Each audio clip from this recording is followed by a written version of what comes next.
melawan Iran yang berlangsung sejak 28 Februari lalu telah banyak memakan korban jiwa. Hingga pertengahan Maret saja, saudara, jumlah korban tewas mencapai ribuan. Tak hanya di Iran, sejumlah negara tetangga seperti Irak, Lebanon, dan juga lainnya ini turut terkena getah, saudara. Namun di antara warga sipil yang jadi korban, perang ini ternyata juga turut menewaskan pemimpin dan deretan pejabat tinggi Iran.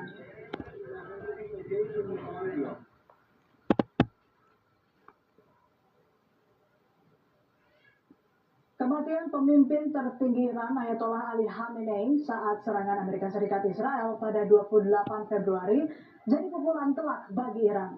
Warga Iran turun ke jalan berduka atas kematian pemimpin tertinggi mereka. Mojtaba Khamenei akhirnya ditunjuk untuk memegang tongkat komando pimpinan tertinggi Iran menggantikan sang ayah. Kematian Ali Khamenei ini jadi pemicu Iran untuk melancarkan serangan balasan pada Amerika Serikat dan Israel.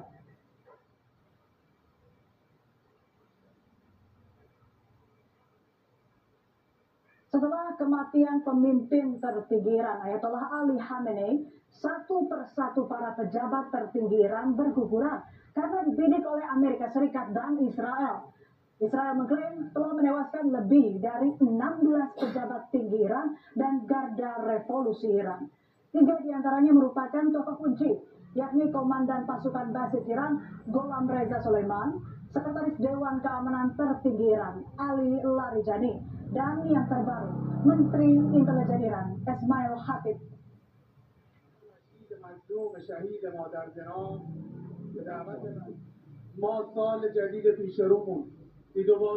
Kematian sejumlah tokoh kunci Iran secara berturut-turut menjadi pukulan bagi warga Iran.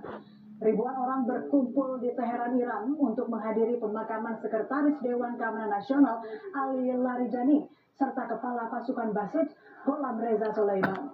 Larijani adalah tokoh politik paling menonjol di Iran yang juga pernah menjabat sebagai penasehat pemimpin tertinggi serta ketua parlemen dari 2008 hingga 2020.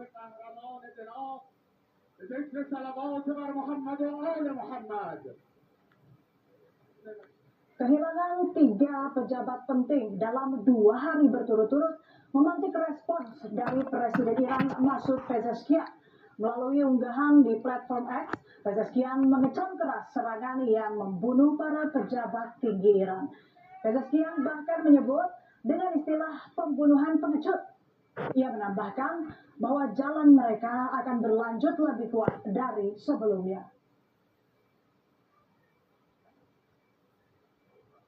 Memasuki pekan ketiga konflik Amerika Serikat Israel dengan Iran, Donald Trump harus berhadapan dengan persoalan baru.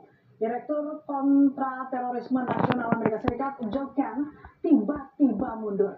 Pada Selasa 17 Maret, Kent dikabarkan menyampaikan langsung surat pengunduran dirinya ke Donald Trump di Washington DC dan mengumumkan keputusannya itu di media sosial miliknya. Pengunduran Joe Kent tentu mengejutkan karena selama ini Kent dikenal sebagai pendukung setia Donald Trump. Sepak terjangnya sebagai veteran tempur juga menambah tanda tanya besar soal alasan kemundurannya. Melalui akun X-nya, Joe Kent menjelaskan ia tak setuju dengan perang yang dimulai Amerika Serikat bersama Israel ke Irak. Menurut Kent, posisi Iran tidak memberi ancaman langsung ke Amerika Serikat.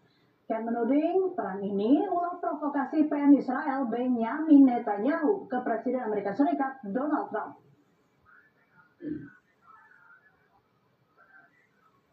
Tidak hanya ditinggal pengikut setianya, Trump juga harus menelan pil pahit dipunggungi oleh sekutu-sekutunya. Sejumlah negara menolak permintaan Trump untuk memblokade Selat Hormuz oleh Iran. Inggris, Jepang, dan Jerman misalnya sudah memberi pernyataan tegas tak akan mengirimkan kapal perang mereka ke Selat Hormuz. Pemerintah Spanyol juga menyatakan hal senada, tidak akan ikut serta dalam operasi militer di Selat Hormuz karena menilai perang Amerika Serikat Israel melawan Iran sebagai tindakan ilegal. Tak hanya mengajak sekutunya saudara, Trump bahkan merayu Tiongkok agar mengirimkan bantuan militer untuk membuka blokade di Selat Hormuz. Alasan Trump ikut menyentil Xi Jinping karena menilai Tiongkok jadi salah satu negara yang paling diuntungkan dari stabilitas jalur Selat Hormuz, sehingga sudah sepatutnya Tiongkok ikut serta dalam operasi pengamanan di Selat Hormuz. Tapi dengan tegas, Tiongkok bilang tak akan membantu Amerika Serikat.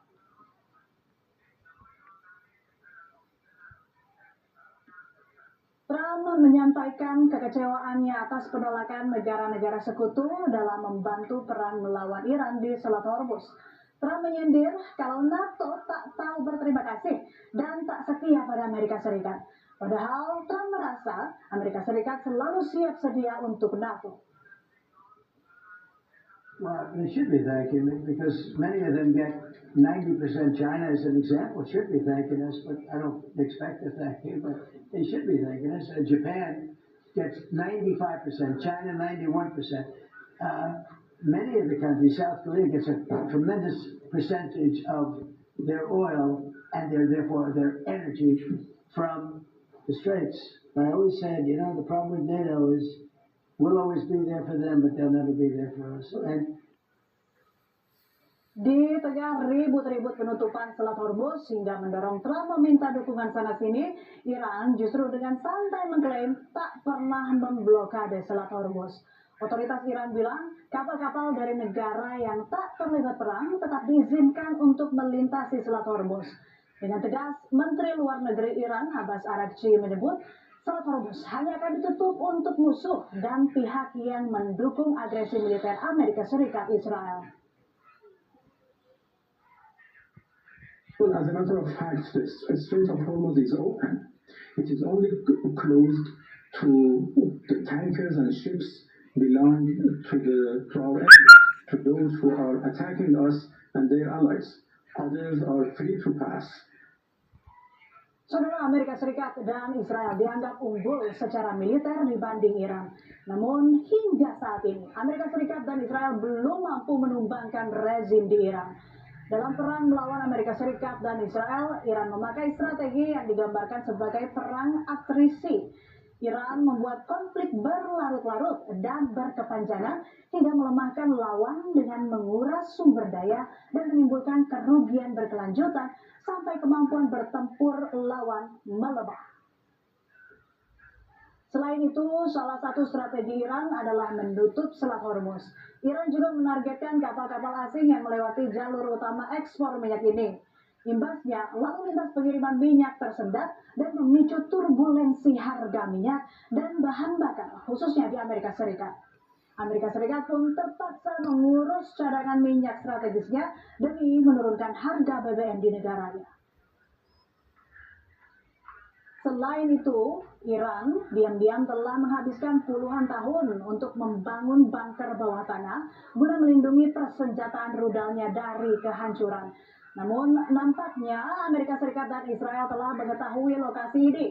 Pesawat tempur Amerika Serikat dan Israel dilaporkan terus beroperasi di atas puluhan pangkalan besar Iran. Amerika Serikat dan Israel diklaim telah menyerang bunker tempat penyimpanan rudal Iran. Para pengamat menyebut, perang Iran melawan Amerika Serikat dan Israel ini sebagai perang asimetris. Iran meluncurkan sejumlah rudal dan drone kamikaze yang berbiaya murah untuk menyerang Amerika Serikat dan Israel. Sementara Israel memiliki Iron Dome untuk mencegah serangan Iran. Namun, biaya operasional Iron Dome ini sangat mahal, saudara, yakni mencapai 50.000 hingga 150.000 USD per intersepsi. Presiden Amerika Serikat Donald Trump menegaskan tak akan ada opsi untuk gencatan senjata karena merasa pasukannya telah menang dan menyebut pihak Iran telah kehilangan banyak infrastruktur militer dan juga pemimpin di setiap level. I don't want to do a ceasefire.